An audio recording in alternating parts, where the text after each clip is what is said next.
تكونوا عارفين علاش غنهضر واش تلقى من هاد اللبسه اللي لابس، تكونوا شفتوا البلبال اللي نايضه عليها ديال بصح في لي باج وكل واحد تيقول الراي ديالو. صراحه هادي حاجه اللي واعره بزاف، دخلنا شي حاجه اللي في الثقافه المغربيه وخلينا كل واحد يعطي الراي ديالو. كاين اللي قبلها كاين اللي ما قبلاش، كل واحد حر في الراي ديالو. القصه كيفاش بدات هو انه كونتاكتاني واحد من التيم ديال بدر لانه باغي هذا الارتيكل هذا باش انهم يصوروا به فيديو كليب، وبطبيعه الحال غنقادو ليه حيت فيه توش مغربيه 100%. اتفقنا على لي ديتاي اللي بغينا، لي موديفيكاسيون اللي بغينا، واجي نحكم هادشي كامل كيفاش درنا دابا. الكرياسيون كنديرها بحال هكا من اللور وخلينا انها تبقى بحال ما هكا، وانما التغيير اللي غيكون في الجهه ديال القدام، حيت هنايا تيبان انه مشارجي بزاف. داكشي باش حاولت انه ندير واحد التغييرات اللي غادي يعطي واحد الريزولطه اللي غادي تكون احسن. وحتى في الشوفه لابيست ما غاديش تبان مشارجيه، حيت نفس الحاجه اللي كاينه في هذه الجهه كاينه في الجهه الاخرى، وهذا الشيء تيعطي واحد الريزولطه اللي زوينه اكثر. ودابا اجي نوريكم كيفاش جات بدر في الفيديو كليب ديالو.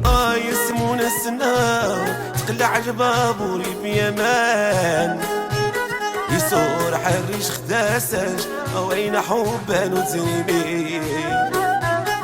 يا اسمون السنة تقلع البابوري بيمان، يسور حريش خداساج وين حبان وتريبي. راسي حبينو